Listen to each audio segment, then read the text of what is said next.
আমরা যদি উশৃঙ্খলা সৃষ্টি করি তাহলে আমরা হযরত আমাদের উপরে নারাজি করবেন এবং নারাজি হবেন এবং আমাদের কাছে সময় কম দেবেন। আমরা হযরতকে কষ্ট দিব না, আমরা হযরতকে নারাজি করব না। মেহরবানি করে আল্লাহকে ওয়াস্তে আপনারা প্যান্ডেলের নিচে চলে আসুন, প্যান্ডেল খুলেছে বসে পড়ুন।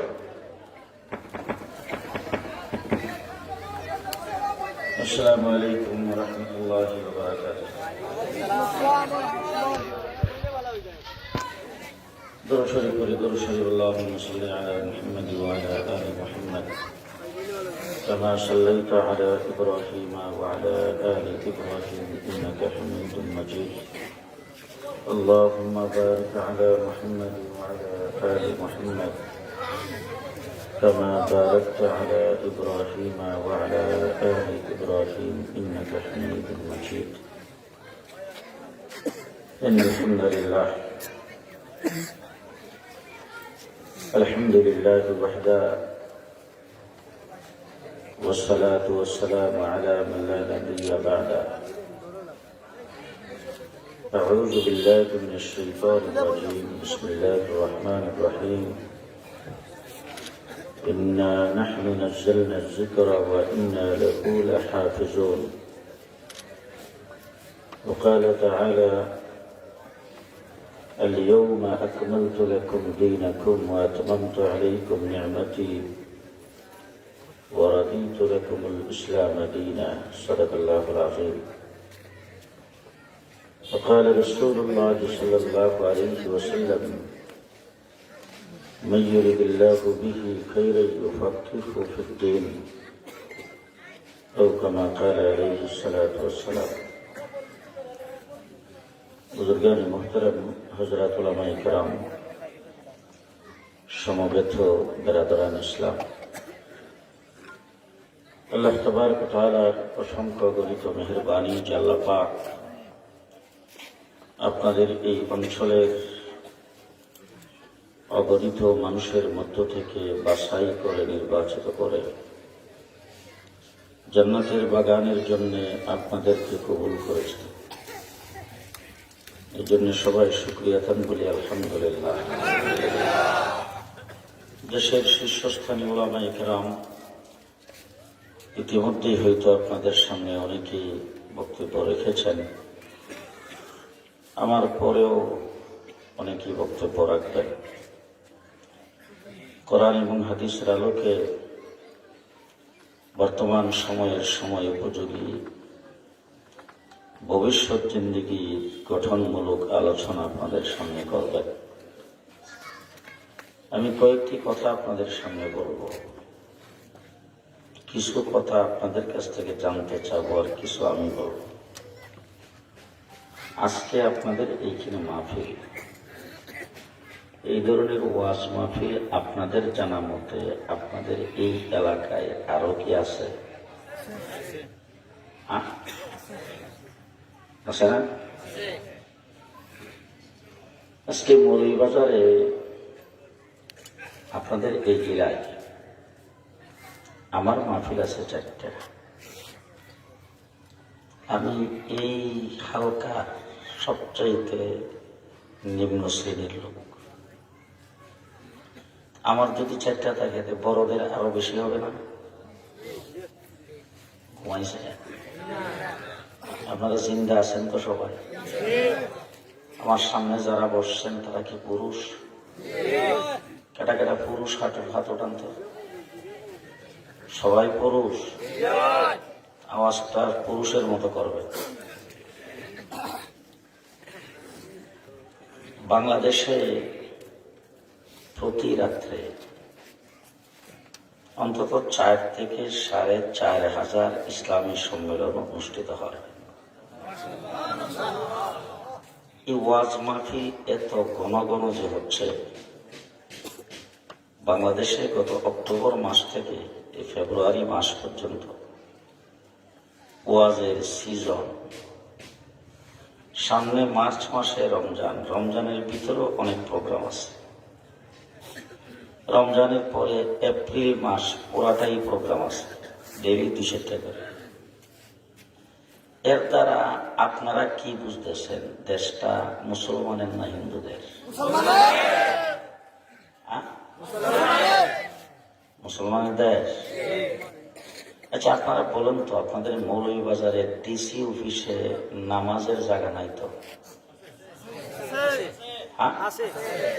হিন্দুদের পূজা মণ্ডপ আছে কিনা? ডিসি অফিসে হিন্দুদের পূজা মণ্ডপ আছে? আপনাদের এই যে আপনাদের কমলগঞ্জ থানায়, ওখানে থানায় তো মসজিদ নেই, হিন্দুদের মন্দিরও আছে। এর দ্বারা বোঝা যায় দেশটা হিন্দুরা কার? আমাদের বাংলাদেশের সবচাইতে বড় অফিস পাড়া হইল মতিঝিল। আপনি ওখানে গেলে দেখবেন প্রত্যেকটা অফিসে বিশাল বিশাল নামাজের জন্য মসজিদ আছে, কিন্তু একটা হিন্দুদের পূজা মণ্ডপ বা মন্দির নাই। এর দ্বারা বোঝা যায় দেশটা হিন্দুরা, দেশটা খ্রিস্টানের। কার দেশ? মৌলভীবাজার থেকে ঢাকা যাবেন, রাস্তার কিনারে যতগুলি পেট্রোল পাম্প, যতগুলি সিএনজি পাম্প, সবগুলোতে মুসলমানদের নামাজের আদায়ের জায়গা আছে, আছে না? এর দ্বারা বোঝা যায় কি দেশটা হিন্দুরা।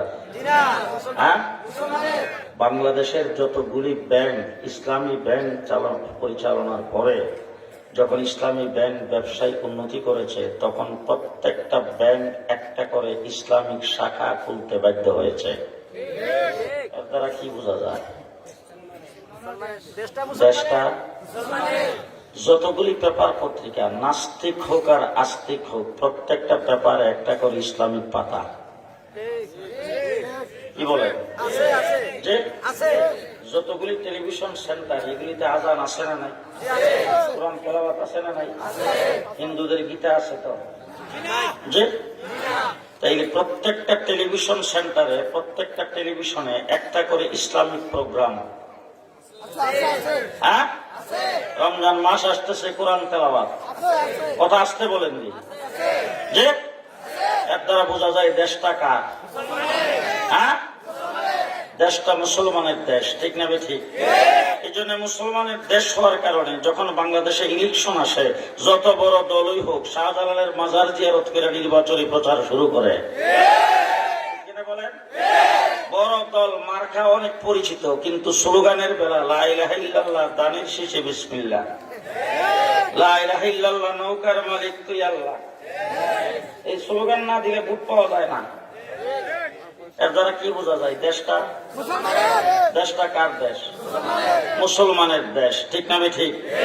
মুসলমানের দেশে ইসলাম চলবে না অন্য কিছু চলবে? শেষ ঈদে ওয়াজ কি চলবে? আরো জোরে কি চলবে?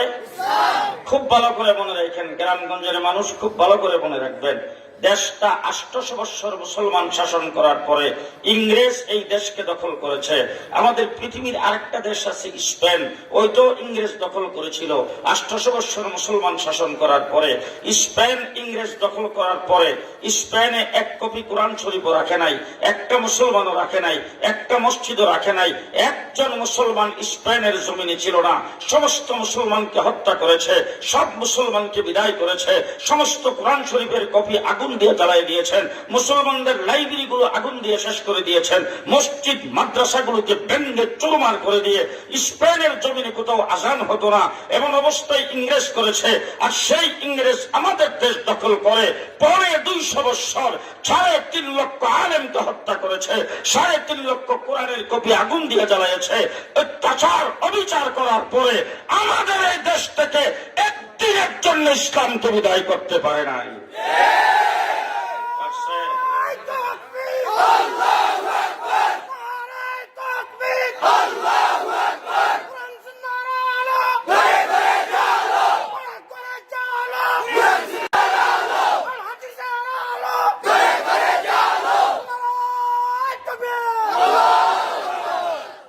মুসলমান, ইসলাম হলো আমাদের মূল মন্ত্র। আমরা দেশে ইসলাম নিয়ে থাকতে চাই।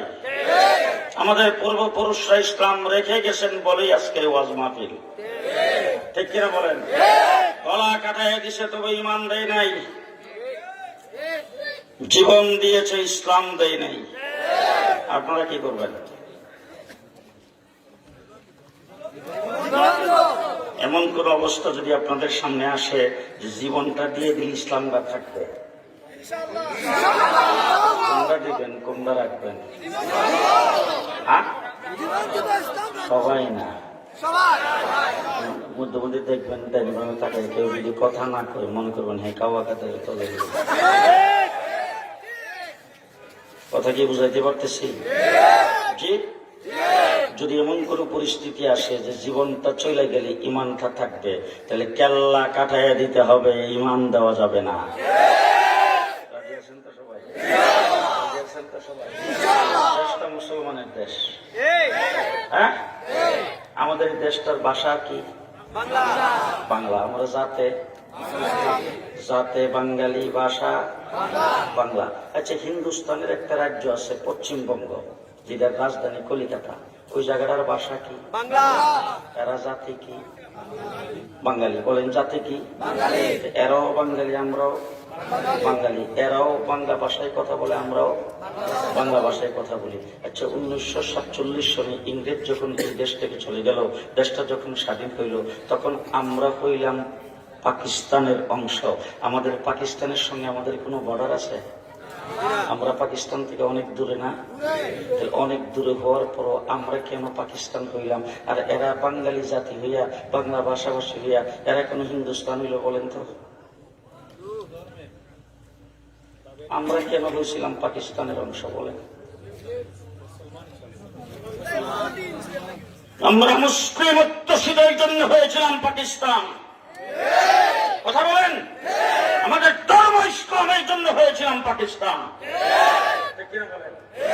1947 সালে যখন আমরা পাকিস্তান হয়েছি, পাকিস্তান হওয়ার পরে পশ্চিম পাকিস্তানিরা আমাদের উপর আচরণ খারাপ করতে শুরু করেছে, বৈষম্যর আচরণ শুরু করেছে। শিক্ষার ক্ষেত্রে, চাকরির ক্ষেত্রে তারা যখন বৈষম্যমূলক আচরণ শুরু করে দিয়েছেন পশ্চিম পাকিস্তানিরা, তখন আমাদের দেশের লোকেরা পশ্চিম পাকিস্তানিদের বিরুদ্ধে স্লোগান, মিছিল, মিটিং করতে শুরু করেছেন। আস্তে আস্তে দেশের স্বাধীনতা আন্দোলনের পক্ষে, বাংলা ভাষার পক্ষে আন্দোলন হইল।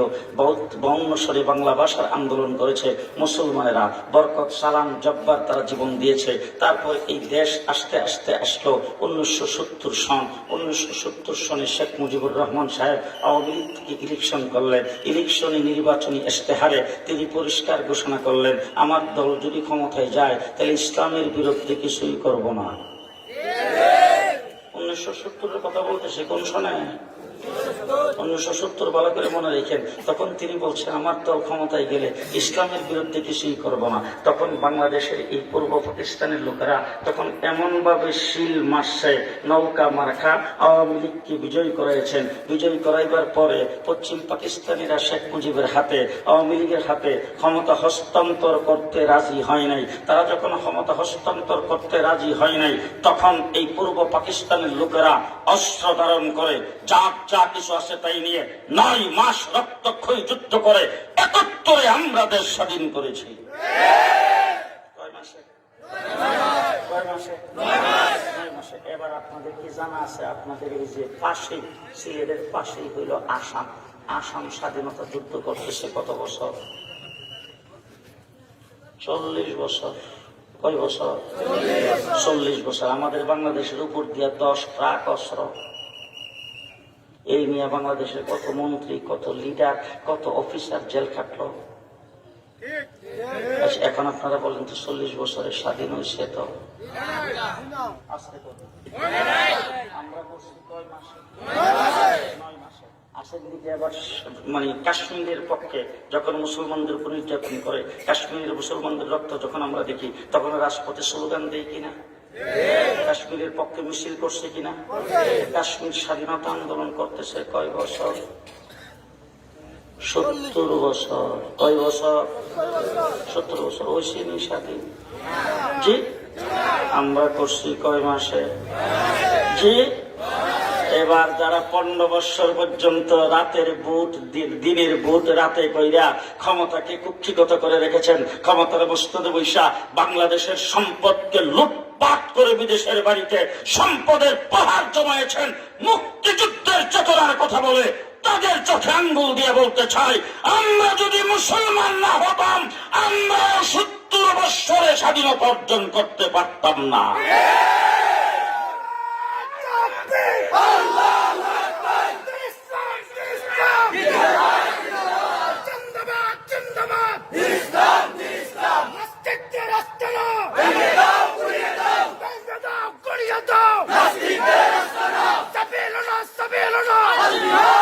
কথা কি আপনাদের বুঝাইতে পারছি? আমি কথা কি বুঝাইতে পারলাম?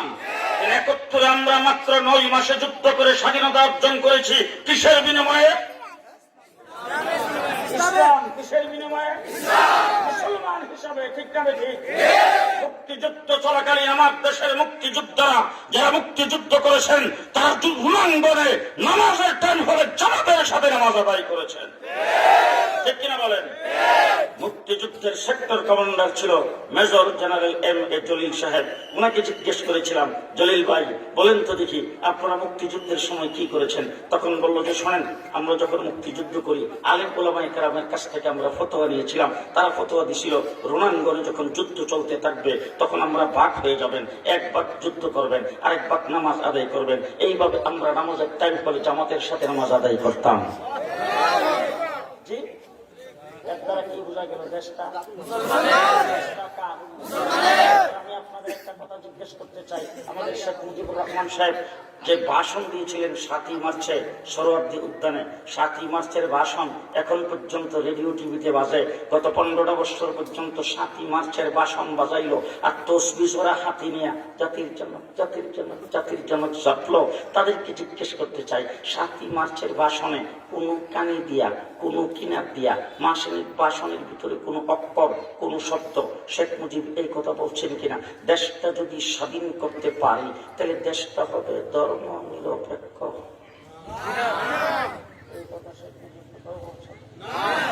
জিয়াউর রহমান যে স্বাধীনতার ঘোষণা দিয়েছেন তিনি বোধ বলছিলেন।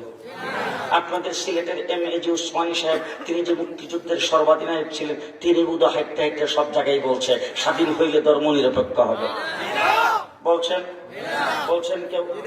বাস যখন শেখ মুজিবুর রহমান সাহেব দেশ স্বাধীন হয়েছে তিনি পাকিস্তান থেকে সোজা চলে গেছে লন্ডন। ওখান থেকে যায় নিছেন একটা পেটিশন নিয়ে, তারপর আসছেন দিল্লি, আইসা দেখা করছেন শ্রীমতী ইন্দিরা গান্ধীর সাথে। ওখান থেকে আসছে আরেকটা মন্ত্র, সেটা নিয়ে বাংলাদেশে আইসা সংবিধান প্রণয়ন করলেন 1972-এ। সেই সংবিধানে তিনি লাগিয়ে দিলেন ধর্ম নিরপেক্ষ। পরিষ্কার ভাষায় বলতে চাই, ধর্ম নিরপেক্ষতাবাদ কায়েমের জন্য দেশ স্বাধীন হয় নাই। তাই এখন যদি কথা কেউ না কহে কোন দলে কথা বলেন? মুক্তিযুদ্ধ বাংলাদেশে ধর্ম নিরপেক্ষতা কায়েম করার জন্য হয় নাই। স্বাধীনতা যুদ্ধ ধর্ম নিরপেক্ষতা কায়েম করার জন্য হয় নাই। আমরা যুদ্ধ করেছি মুসলমান হিসাবে ইসলাম প্রতিষ্ঠা করার জন্য। দেশটা ধর্ম নিরপেক্ষ হয়ে গেল, এবার ধর্ম নিরপেক্ষতা কিন্তু মুসলমান মানতে পারে? আপনি যখন ইন্তেকাল করবেন তখন আপনাকে বড়ই পাতা দিয়ে গরম করে পানি গরম করা হবে, এরপর আপনাকে গোসল দেওয়া হবে। তখন গোসল দেওয়ার সময় মসজিদের মুয়াজ্জিন সাহেব এটাই কেন রে বাবা তুমি গোসল দিতে পারো না? বলে না, গোসলের তরিকা জানি না। তরিকাটা তো ধর্ম নিরপেক্ষ। কথা আসতে কত মাত্রা মারা গেলে গোসল যে করাবে গোসলের তরিকাটা ধর্ম নিরপেক্ষ তো ধর্ম নিরপেক্ষ। এবার লাশটাকে কাফন করাইবেন, 3টা কাফন দিবেন যদি পুরুষ হয়, আর যদি মহিলা হয় তাহলে 5টা। এটা তো ধর্ম নিরপেক্ষ। কথা কয় না, এটা ধর্ম নিরপেক্ষ। এবার জানাজা পড়বেন কই তাকবীরে? 6 তাকবীর। এটা বোধহয় হিন্দুরা, খ্রিস্টানের, আসতে মুসলমানের। এরপরে কবরে লাশটা শোয়াইবার সময় বিসমিল্লাহি ওয়া আলা মিল্লাতি ধর্ম নিরপেক্ষ। কি কইলেন? রাসূল সাল্লাল্লাহু আলাইহি সাল্লামের আপনি কবরে যাওয়ার সময় লাশ হইয়া তখন কবরে শোয়াইবার সময় বলে দিলেন বিসমিল্লাহি ওয়া আলা মিল্লাতি রাসূলিল্লাহ। আর তুমি আজীবন করছো ধর্ম নিরপেক্ষ। তুমি তো কুসু গাছে ফাঁসি লাগিয়ে মরা, তোমার জানাজা হওয়া দরকার নাই, কাফনও হওয়ার দরকার নাই, দাফনও হওয়ার দরকার নাই, তোমাকে আগুন দিয়ে পোড়াইয়া দেওয়া দরকার। ঠিক কিনা বলেন? ধর্ম মুসলমান ধর্ম নিরপেক্ষ হতে পারে না, ঠিক কিনা বলেন? মুসলমানকে আল্লাহ পাক তাবারক ওয়া তাআলা কোরআনে কারীমের ভিতরে পরিষ্কার বলেছেন, যেই ব্যক্তি কোন ব্যক্তিকে কোন মুসলমানকে যদি রাজত্ব দেওয়া হয়, আল্লাহ পরিষ্কার কোরআনে ঘোষণা করেছেন 4টা কাজ করবে। কয়টা কাজ করবে? এক নম্বর কাজ হলো নামাজ কায়েম করবে। এক নম্বর কাজ নামাজ কায়েম করবে। ইন্নাস সালাতা তানহা আনিল ফাহশাই ওয়াল মুনকার। নামাজ যেই ব্যক্তি কায়েম করে, আল্লাহ পাক সমস্ত খারাপ দিক থেকে তারে বাঁচায় রাখবে। যেমন আমাদের দেশে যে প্রধানমন্ত্রী আছিল, 5 ওয়াক্ত নামাজ 1 ওয়াক্ত সারে নাই। খালি 5 ওয়াক্ত না, শেষ রাত্রে তাহাজ্জুদ কোনোদিন কাজা নাই। ফজরের নামাজের পরে কোরআন তেলাওয়াত না করে কোনো কামই করছে না। 2 বছর জেল থেকে যখন বাইরে আসলাম, স্বরাষ্ট্রমন্ত্রী আমার ডেকে দিচ্ছে সচিবালয়ে নিয়ে, তারপরে সব বাহিনীর প্রধানদেরকে নিয়ে আমার সাথে বসছে, বৈশা তারপরে প্রথম ওয়াজ দিয়ে দিছে, এমন একজন ধার্মিক মহিলা পাইবেন খুব, মাথার কাপড়টা কোনোদিন খাওয়ায় না, উত্তর পর্যন্ত বেলাউজ করে, 5 ওয়াক্ত নামাজ টাইম মতো পড়ে, তাহাজ্জুদ কোনোদিন কাজা নাই, ফজরের নামাজ পড়ে কোরআন তেলাওয়াত না করে কোনো কামই করে না। গণভবন যখন সবাই মিল্লাত দখল করলো, তখন দেখলো নামাজের মুসল্লাও নাই, কোরআন শরীফে নাই, মদের বোতল আছে। এই কথাগুলো যখন বলতেছে, তখন আমার একটা কোরআনের আয়াত খালি বারবার মনে হইতেছিল, হাইয়া হেরি আল্লাহ পাক 1400 বছর আগে হাসিনার কথা কেমনে জানলো। ومن الناس من يقول آمنا بالله وباليوم الآخر। আপনাদের মরুই বাজার কোরআন শরীফ নাই? আছে? আমার টাকার কোরআন শরীফ পড়তেছে, আপনাদের টাকা আপনারা কইলেন। ومن الناس من يقول آمنا بالله وباليوم الآخر। আল্লাহ রাব্বুল আলামিন বলেন, মানুষের মধ্যে কিছু সংখ্যক লোক আছে যারা বলে আল্লাহর উপর ঈমান আনছি, আল্লাহ আখিরাতের উপর ঈমান আনছি। আচ্ছা, এখন আল্লাহর উপর ঈমান আনছি তো আমরাও নাকি? আমরা আখিরাতের উপর ঈমান আনছি, আল্লাহর উপর ঈমান আনলে আর আখিরাতের উপর ঈমান আনলে সেই লোকটা কি করে? মুমিন। কি করে? মুমিন, মুসলমান। কথা কয় না? আল্লাহর উপর আর আখিরাতের উপর ঈমান আনলে সেই লোকটা কি করে? মুমিন, মুসলমান। আমার আল্লাহ পাক বলেন, ওয়া মা হুম বিমুমিনিন। আল্লাহ বলেন এরা বেঈমান, এরা মুমিন না। কেন? কি কারণ? কারণ আল্লাহ পাক কইছে, ইউখাদিউনা আল্লাহ ওয়াল্লাযীনা আমানু। আল্লাহ পাক বলেন এরা আসলে অতটুকু পর্যন্ত ব্লাউজ লাগে, মাথায় পট্টি পইরা, হাতে তসবিহ নিয়া, শপথ বাক্য পাঠ কইরা, নামাজের দোহাই দিয়া, কোরআন তেলাওয়াতের দোহাই দিয়া আল্লাহরও ধোঁকা দিতে চাইছে, মুমিনরও ধোঁকা দিতে চাইছে। আল্লাহরও ধোঁকা দিতে চাইছে, মুমিনরও ধোঁকা দিতে চাইছে। না হইলে 2021 সালে ঢালাও ভাবে আলেম ওলামা ইকরামকে গ্রেফতার করে জেলখানার ভিতরে নির্মম নির্যাতন করেছে। 1.5 মাস রিমান্ডে ছিলাম, 1.5 মাস রিমান্ডের ভিতরে যে অত্যাচার করেছেন, আজকে সেগুলি বলতে গেলে সময় লাগবে আমার ভাইরা। সে অত্যাচার নির্যাতন সব ভোগ করে আসছি। যারাই জিজ্ঞাসাবাদ করতে আইতেন, আইসাই সর্বপ্রথম গালি গাজে দিতেন, তুই পাকিস্তানিরা জাকাত, পাকিস্তানিরা জাকাত, তোর শাইখে করিয়েছিল পাকিস্তানিরা জাকাত, তোর ভরপুরি ছিল পাকিস্তানিরা জাকাত, তোর শাইখে বর্ণবী ছিল পাকিস্তানিরা জাকাত, তোর হাফিজ হুজুর ছিল পাকিস্তানিরা জাকাত, তোর শাইখুল হাদিস আল্লাহ মাজলুক ছিল পাকিস্তানিরা জাকাত। এরকম একজন আলেম উলামা ইকরামের নাম ধরে ধরে পাকিস্তানিরা জাকাত বলে গালি দিয়েছে। আমি জিজ্ঞেস করতে চাই, আজ পর্যন্ত 54 বছর হয়েছে বাংলাদেশ স্বাধীন হয়েছে। এই স্বাধীনতার 54 বছরের ভিতরে একজন আলেম, একজন মৌলবী পাকিস্তানের পক্ষে কোনদিন কোন মসজিদের মিম্বরে বৈশা, জুমার বয়ানে অথবা কোন বক্তৃতার আমরা জমিয়ত করি, জমিয়তের কোন জনসভায় আজ পর্যন্ত কোন আলেম পাকিস্তানের পক্ষে একটা শব্দ কোনদিন বলছেন? বলছেন কোনদিন? শুনছেন কোনদিন? পাকিস্তানের পক্ষে আমরা কোনদিন মিছিল করেছি? আমরা কোনদিন মিছিল বের করেছি? আমরা কোনদিন জনসভা করেছি? পাকিস্তানের পক্ষে আমরা কোনো বক্তব্য রাখি নাই। আর এই পৃথিবীর প্রত্যেকটা পৃথিবী ঘুরলাম, আমেরিকা গেলাম, কানাডা গেলাম, গেলাম ইউরোপ, গেলাম ইংল্যান্ড, মধ্যপ্রাচ্যের প্রত্যেকটা দেশ ঘোরাফেরা করেছি, কিন্তু কোথাও আজ পর্যন্ত কোনোদিন পাকিস্তানের কোনো সিল পাসপোর্টে লাগাই নাই, পাকিস্তানের কোনো ভিসা লাগাই নাই, পাকিস্তান একদিনের জন্য যাই নাই। তারপর তোমরা পাকিস্তানি বলে আমাদেরকে রাজাকার বলে গালি দিয়েছ। তোমরা যে তা পালাবো না, এখন গেছো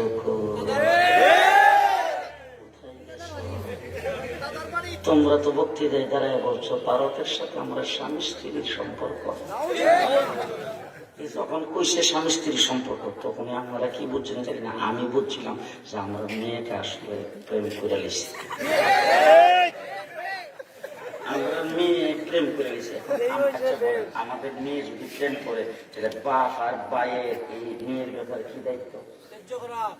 না না, দায়িত্ব সাবধান, টেলিফোন করতে পারবে না, টেলিফোন করতে পারবে না, পত্র লিখতে পারবে না, ব্যবসা করতে পারবে না, এই বাড়ি ঘরের লোক সবাই তাদের খেয়াল রাখবা, জানালার ফাঁক দিয়ে তাকিয়ে থাকে কিনা, আবার বাইরে কোথাও যায় কিনা। আমরাও কিন্তু এরকম করছি, আমরা স্লোগান দিয়ে মিছিল করে বলছি মোদিকে বাংলাদেশে আনতে পারবা না।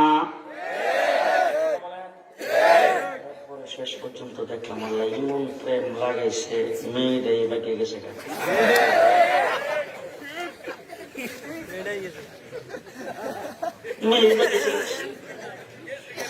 এখন মেয়ে যখন বেঁকে চলে যায় তখন বাপ আর ভাই কি করে? তাড়াতাড়ি ফিরে আসো, জলদি আমাদের মেয়েকে ফেরত দাও। ঠিক আছে, ঠিক। এখন কিন্তু আমরা এটা করতেছি, কথা কয় না।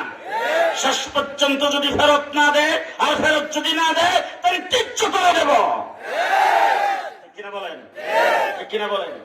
সুতরাং ভারতের সাথে তোমরা প্রেম লাগাইছো, তোমরা হইলে ভারতীয় রাজাকার। আমরা পাকিস্তানি রাজাকার নয়, তোমরা ভারতীয় রাজাকার, ইন্ডিয়ান রাজাকার। ইন্ডিয়ান রাজাকারদের জন্য বাংলাদেশ ক্ষতির সম্মুখীন। সচিবালয়ে আগুন তোমরাই দিয়েছ, আমার একজন আইনজীবীকে জবাই করে চট্টগ্রামে তোমরাই হত্যা করেছ। তোমরা তিস্তার পানি বন্ধ করে আমাদের দেশকে মরুভূমি বানাইতে চেয়েছ। 15 বছর পর্যন্ত পিলখানায় হত্যাকাণ্ড মোদির প্ররোচনায় তার সহযোগিতায় করেছে, ৭৭ গুলি ভারতের সহযোগিতায় করেছে।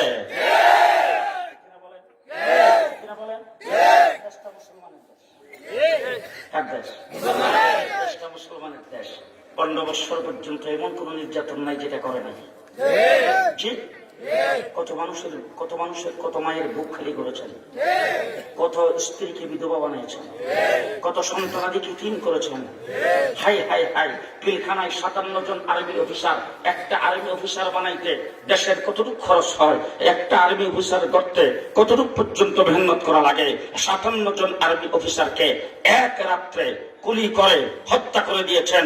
শাপলা চত্বরে 1,54,000 গুলি চালায়া এদেশের আলেম উলামায়ে কেরামের বুককে ঝাঁঝরা করে দিয়েছেন। এই দেশের কোন মসজিদের ইমামের মেহরাব নিরাপদ ছিল না, কোন মসজিদের খতিবের মিম্বর নিরাপদ ছিল না, কোন ওয়াজ মাহফিলের স্টেজ আলেমদের জন্য নিরাপদ ছিল না। ঠিক কিনা বলেন? ঠিক কিনা বলেন? ও আমার ভাইরা, তখন আমাদের দেশটা 54 বছর হয়েছে। সর্বপ্রথম দেশ স্বাধীন হওয়ার পরে শেখ মুজিবুর রহমান সবাই শেখো আমার সোনার বাংলা। সোনার বাংলা যখন কইছে চলছে, একজনে ভূমি করছে, আরেকজনে খাইছে। কিছুদিন পরে আরেকজন আসছে, শেখো সবুজ বাংলা, সোনার বাংলা নাই। সোনার সবুজ বাংলা কিছুদিন চলছে, এরপর আইসে এরশাদ চাচা। এরশাদ চাচা শেখো আমার হইল নতুন বাংলা। কি বাংলা? নতুন বাংলা। তিনি 9 বছর দেশ চালাইছে, দেশটা চালাইবার খালি ক্ষমতাটা চাইরা গেছে করে 10 বছরের জেলে। এরপরে নতুন বাংলা আমরা দেখলাম আসলো শেখ হাসিনা, আইসা তারপরে বললো যে মডার্ন বাংলাদেশ। কিছুদিন চলে গেল, তারপরে বললো আধুনিক বাংলাদেশ। এরপরে বললো ডিজিটাল বাংলাদেশ। পদ্মা সেতু উদ্বোধনের সময় বলি স্মার্ট বাংলাদেশ। কি বাংলাদেশ? স্মার্ট বাংলাদেশ। সাথে সাথে একটা শব্দ বলছে, আপনারা খেয়াল করছেন কিনা? ভিশন 41। ভিশন 41 41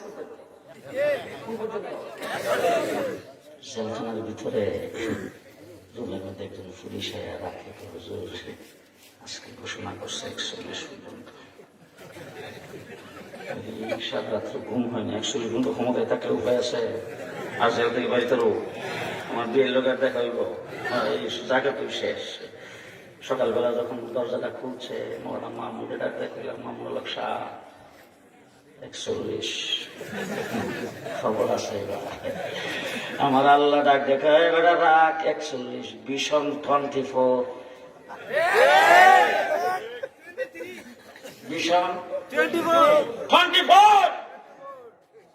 আচ্ছা জেল থেকে কোন রকম বাইরে এলাম, ভাইয়া দেখলাম কি বিএনপি 28 তারিখে সমাবেশ ডাকলো। সারা দেশের লোকজন বিএনপির সমাবেশের দিকে তাকিয়ে আছে, একটা কিছু হবে, কথা বলেন না কেন, একটা কিছু হবে। আমাদের গোয়েন্দারা স্বরাষ্ট্রমন্ত্রী সহ সবাই মিলে চাপে করছে আমি যেন না যাই। তা আমি গোয়েন্দার একজন লোকের কইলাম, আমার পেছনে এরকম ভাবে লাগলেন কি জন্য, আমি কি বিএনপি করি? আমি জমিয়ত উলামা ইসলামের সহসভাপতি, আমি কেন যাবো তাদের স্টেজে? বলল আপনি যান, আমরা ডর করতেছি। ডরাই না, আমি যেতাম না। সবাই সায়ার এসে বিএনপির 28 তারিখে কি করে আল্লাহ আমদার আমির আল্লাহ মাহমুদ শফি ঘোষণা করছে তসবিয়া জায়নামাজ। আমরা তসবিয়া জায়নামাজ নিয়ে গেছি শাপলা চত্বরে, আমরা মায়ের খাইতে খাইতে ফজর পর্যন্ত ছিলাম। বিএনপি আসর আগেই বিদায়, বিএনপি আসর আগে বাড়ছে। এখন বিএনপি যখন ভাগাইতেছে তখন আমি আল্লাহ রেখে আল্লাহ বুঝলাম না, দেখা যাচ্ছে 41 পর্যন্ত থাকবো। আল্লাহকে সূরা ফিলিতে বসত না। ألم تر كيف فعل ربك بأصحاب الفيل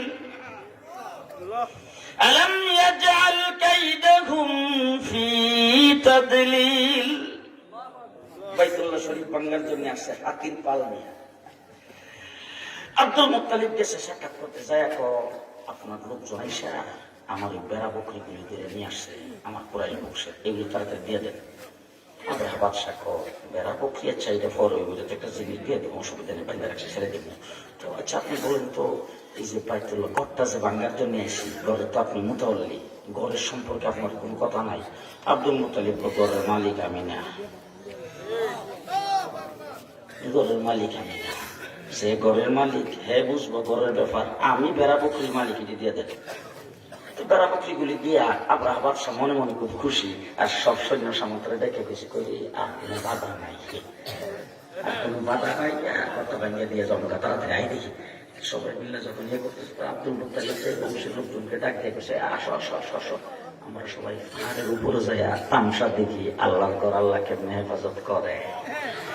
সবাই গেছে পাহাড়ের উপরে তামসা দেখার জন্য। আপনার বাদশাহ দিক দিয়ে হাতিগুলিরে পজিশন রেডি করাইয়া, তারপরে রেডি করাইয়া দেখে উপর দিক দিয়ে আল্লাহ পাক 150 পূজনের সৈনিক পাঠাইছে। وأرسل عليهم طيرا أبابيل। এক একটা সৈনিকের ওজন 150 টাকা, 150 টাকা। আবার এক একটার সাথে 3টা করে গ্রেনেড। গ্রেনেড কয়টা? 3টা। এক একটা গ্রেনেডের পরিমাণ হইল কলর দানা সমান।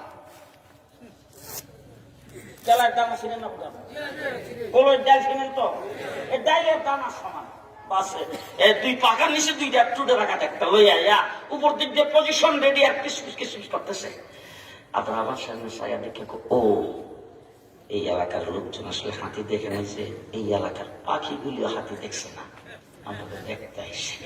এই কথা কইয়া সবগুলির পজিশন রেডি করে রেডি গো, যেই খেলে বসে রেডি গো আল্লাহ ডাক দিয়া কয় তালমিহিম বিহিজারাতিন মিন সিজ্জিল। বন্ধন শুরু কর। বাস উপর থেকে বন্ধন শুরু করছে। গ্রেনেডের ওজন কত?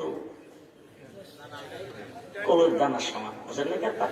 এই কলর দানার সমান 150 টাকা ওজনের এক একটা সৈনিক যখন বম্বিং শুরু করছে, ফাজাআলাহুম কাআসফিন মাকুল।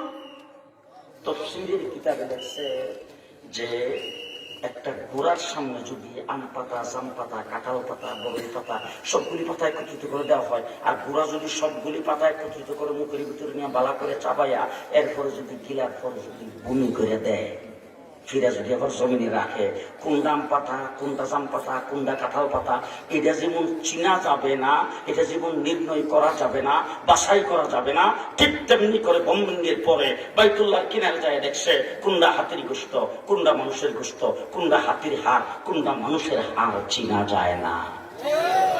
আমার আল্লাহ রাব্বুল আলামিন ডাক দিয়ে রাখ, আমি আল্লাহ পাক হেফাজত ইসলামেরও লাগাবো না, জামাতকেও লাগাবো না, বিএনপিরও লাগাবো না। আবাবিল ফাটাইতেছি কলেজ, ইউনিভার্সিটি আর মাদ্রাসার ছাত্র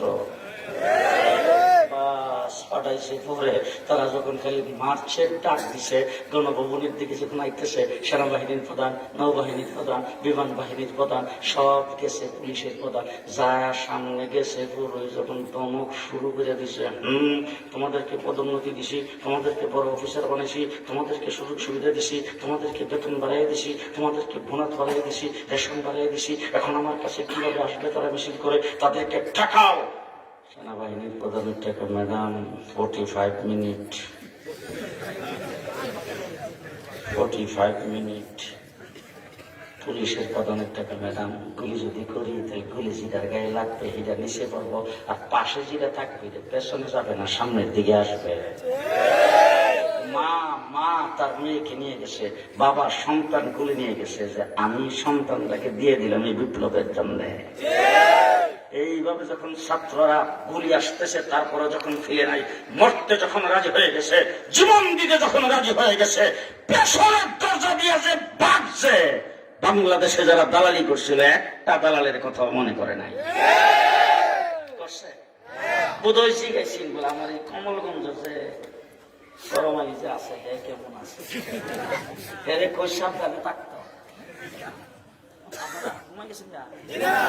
কথা কম না কইসেনি শমশেরনগর যে এই যে মানিক মিয়া যে আছে হেরে কইছে, আমি যাই হেরে কই সাবধানে থাকতো। এখন ওই যে আওয়ামী লীগ ছাত্রলীগ যুবলীগ জিডি করছে, কুসু গাছে পাঠি লাইতে মরা কথা মাঝে গেল, তোরা কত মনেও তো করছে না, রাত্রি ফাঁকে যে ভিডিও খেয়ে যেতেছে না। কইছে ম্যাডাম তাড়াতাড়ি তাড়াতাড়ি 24-25 মিনিট আই পড়ছে বলে কোন বলে আরে আগার গাও ক্রিকেট বাইতে লিখছে, সামনের দিকে আইতাছে। আল্লাহর মায় সারা জগতের ভাই, লাগেজ লয়ে গেছে 16টা, কর্মী একজনের খবর নাই। আমরা বিশ্বনবীর উম্মত, কথা আসতে কর, বিশ্বনবীর উম্মত। মন্তব্য তো মুহাম্মদুর রাসূল সাল্লাল্লাহু আলাইহি ওয়াসাল্লাম মেরাজ গেছে, কেন গিয়ে আমরা ভুলে গেছি। জি, আমার আল্লাহ রাব্বুল আলামিন জিজ্ঞেস, বন্ধু আপনি যে আমার কাছে আইছেন কি লইছেন? আল্লাহ 3টা জিনিস আনছি, পিছিয়ে আনতাছি না। আত্তাহিয়াতু লিল্লাহি ওয়াস সালাওয়াতু ওয়াত তাইয়্যিবাত। আমার মালিয়া কত, আমার সাদিকা কত, আমার মুখিকা কত, সবটাই আপনার জন্য। 3 জিনিস যখন দিছে আল্লাহ দেয়, আল্লাহকে বন্ধু আপনার 3টা আমি গ্রহণ করলাম, আমিও আপনার 3টা দিলাম। আল্লাহ দিছে কয়টা? আসসালামু আলাইকা আইয়ুহান নাবিয়্যু ওয়া রাহমাতুল্লাহি ওয়া বারাকাতুহু। শান্তি আপনার জন্য, রহমত আপনার জন্য, বরকত আপনার জন্য। যেইখানে বসে শান্তি আপনার জন্য, রহমত আপনার জন্য, বরকত আপনার জন্য, আপনাকে দিলাম। আল্লাহ নবী ডাক দিয়ে তো আল্লাহ আমার উম্মত ঘুমাইছে, সুবহানাল্লাহ করেন না স্যার, আসতে পারে। আল্লাহ নবী ডাক দিয়ে আল্লাহ 3টা জিনিস আপনি আমাকে দিয়ে দেন, আমার উম্মত, আমার উম্মত। মুহাম্মদুর রাসূলুল্লাহ সাল্লাল্লাহু আলাইহি ওয়াসাল্লাম যখন বলছে আমার উম্মত, আল্লাহ রাব্বুল আলামিন ডাক দিয়ে কর, আপনি ইচ্ছা করলে আপনার উম্মতের মধ্যে আপনি শামিল করে নিতে পারেন। রাসূল সাল্লাল্লাহু আলাইহি ওয়াসাল্লাম সালামু আলাইনা ওয়া আলা ইবাদিল্লাহিস সালিহিন, কিয়ামত পর্যন্ত আমার যত উম্মত আসবে সমস্ত উম্মতকে 3 তোহফার সাথে শামিল করে নিলাম। ও আমার ভাইয়া, যে ব্যক্তি নামাজ পড়বে সেই ব্যক্তি আত্মহত্যা করে কিনা? আত্তাহিয়াতু যখন পড়েন, মেরাজের রাত্রিতে আল্লাহ পাকের সঙ্গে যে লেনদেনটা হয়েছে, সেই লেনদেনের মালিক আপনার হইলেন। নামাজ যারা না পড়ে এরা পাবে না। কথা কি বুঝে আসতেছে? কথা কি বুঝে আসতেছে? তাহলে আমরা এমন নবীর উম্মত হইয়া এই নবীর ফেলাইয়া কি আমার নেতার কাছে ধরতে পারি? যদি কথা না কমন করবেন, কথা কি বুঝাইতে পারতেছে? এই নবীর উম্মত হইয়া নবীরে তো অন্যদিকে সাউন্ড যাইব, সাউন্ড যাইব, সাউন্ড যাইতো না। শেষ কথাটা কইতাম নি, শেষ কথাটা কমু। শেষ কথাটা হইল হযরত মুসা আলাইহিস সালাম উম্মত হয়ে কইছে ফেরাউনের লগে যুদ্ধ করা লাগবে। তো ফেরাউনের লগে যুদ্ধ করা লাগবে যখন কইছে, মুসা আলাইহিস সালামের উম্মত দেখো, যদি যুদ্ধ করা লাগে তুমি আর তোমার আল্লাহ কইল, আমরা নাই। এবার শুনে সংখ্যায় 6 লাখ, কয় লাখ? 6 লাখ। সুযোগ সুবিধার উদাহরণ, আসমান থেকে খানা, মান্না ওয়াসসালওয়া, মরুভূমি দিয়ে যাইতেছে, পানি নাই। মুসা আলাইহিস সালাম হাতের লাঠি দিয়ে পাথরের মধ্যে বাড়ি দিছে, 12টা নহর জারি হইছে। সাগরের কিনারে দাঁড়াইছে, লাঠি দিয়ে বাড়ি দিছে পানির মধ্যে, সাগরের মধ্যে ওখানকার রাস্তা। সুযোগ সুবিধা কম। এত সুযোগ সুবিধা পাওয়ার পরে কি কইছে? আমরা নাই, যুদ্ধ করা লাগলে তুমি আর তোমার আল্লাহ কইল। আর আমার নবী হিজরত করে গেছেন মদিনায়, 13টা বছর পর্যন্ত মক্কায় নির্যাতিত হয়েছে। মুসলমান যারা হিজরত করে গেছে তাদের পেটে ভাত নাই, পরনে কাপড় নাই, পায়ের নিচে মাটি নাই, মাথা গুজাইবার জায়গা নাই, তাদের একদম নিঃস্ব, বউ বাচ্চাকে মক্কায় ফেলাই গেছে।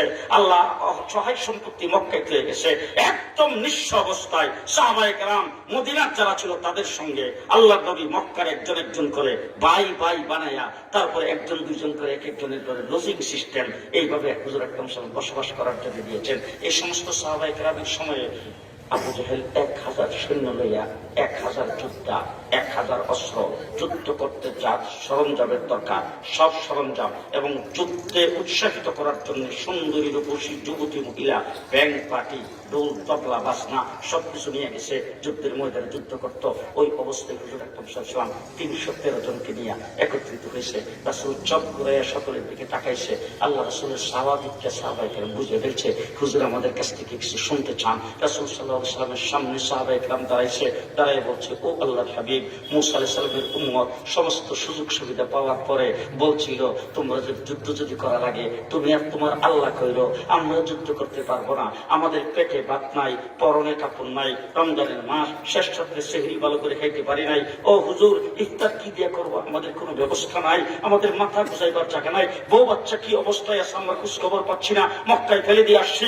কিন্তু তারপরে আপনার সামনে দাঁড়ায়া পরিষ্কার ভাষায় বলে দিলাম, যতক্ষণ আমাদের দেহের ভিতরে প্রাণ থাকবে আপনার ডাইনে বামে সামনে পেছনে লড়াই করতেই থাকবো, লড়াই করতেই থাকবো। আমরা সেই উম্মত, আসতে বলে আমরা সেই উম্মত। আপনাদের কি বক্তব্য? বক্তব্য তো এটাই, জেহাদ জেহাদ জেহাদ চাই, হুজুররা চলেন, আমরা নাই। জি, আপনাদের কি মত? দেহের ভিতরে যতক্ষণ প্রাণ থাকবে আল্লাহর নবীর ইজ্জতের উপর আক্রমণ হইতে দেব না। কথা কয় না? জি, ইসলামের উপর আঘাত আসতে দেব না, কোরআনের উপর আঘাত আসতে দেব না। ঠিক না ঠিক?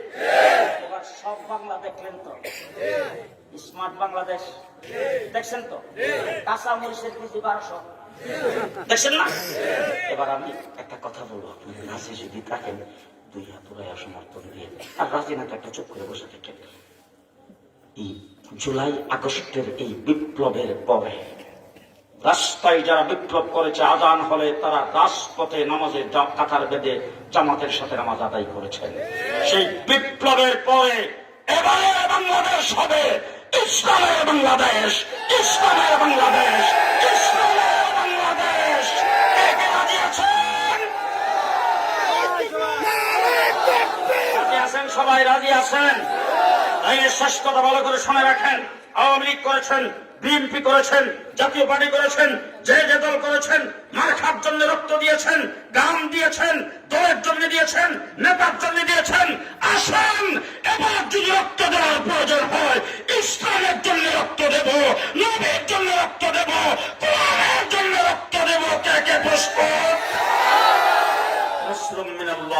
ফাতহুন কারীম ওয়া বাশশিরিল মুমিনিন। আসসালামু আলাইকুম ওয়া রাহমাতুল্লাহ। এটা কি সরিয়াবাড়ি ইসলামিয়া সরইবাড়ি ইসলামিয়া মাদ্রাসা, উরাহে নাজাত মহিলা মাদ্রাসা। আচ্ছা, আপনারা সবাই আমার একটা প্রশ্নের জবাব দেন তো, মাদ্রাসাটা সরকারি না দরকারি?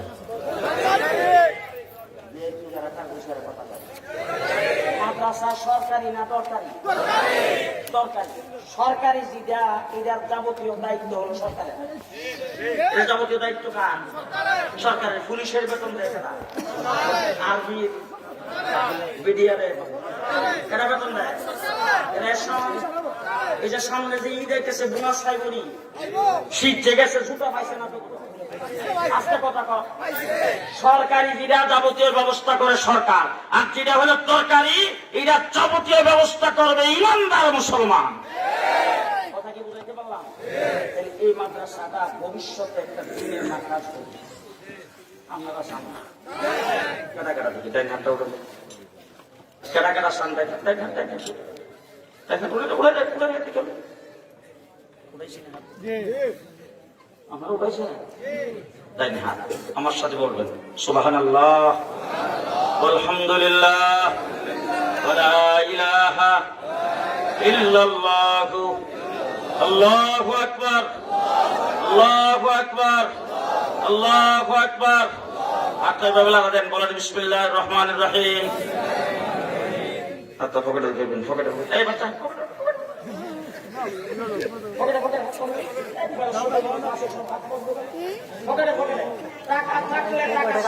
টাকা নাই, আল্লাহ বলবেন যে আল্লাহ নাই, এই জন্য দিতে পারি নাই।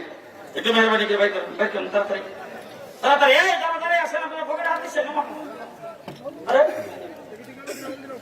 জলদি জলদি জলদি তাড়াতাড়ি করেন, তাড়াতাড়ি। জি জি জি, প্রত্যেকে দিবেন, কেউ খালি হাতে যাবেন না। 1 টাকা 2 টাকা হলেও দিয়ে দেবেন, 5 টাকা 10 টাকা 20 টাকা 500 টাকা 1000 টাকা, যার যতটুকু তৌফিক আছে। একটু মেহরবানি করে দেন, তাড়াতাড়ি দেন, তাড়াতাড়ি। ব্যাগ নিয়ে যারা বাড়িছেন, ব্যাগ নিয়ে বাড়ি যান না, স্টেজের দিকে আসেন।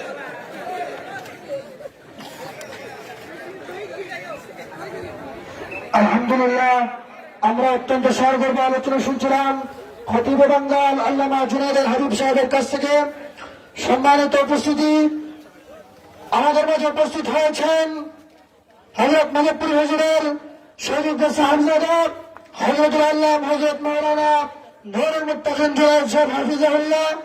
এখনই হযরতের বয়ান হবে, আর হযরতের পরপরই আমাদের কাঙ্ক্ষিত মেহমান, আজকের মাহফিলের প্রধান আকর্ষণ, সদর ঢাকা থেকে আগত মুফতি মিরাজুল হক মাজহারি হাফিজাহুল্লাহ আমাদের মাঝে উপস্থিত, এবং মুফতি মুশাহিদ কাসিমি হাফিজাহুল্লাহ উনি আমাদের মাঝে উপস্থিত হবেন, এবং যুবকদের আইডল মিষ্টভাষী তরুণ বক্তা মুফতি আরিফুজ্জামান রহমানী হাফিজাহুল্লাহ উনি আমাদের মাঝে উপস্থিত হবেন ইনশাআল্লাহ।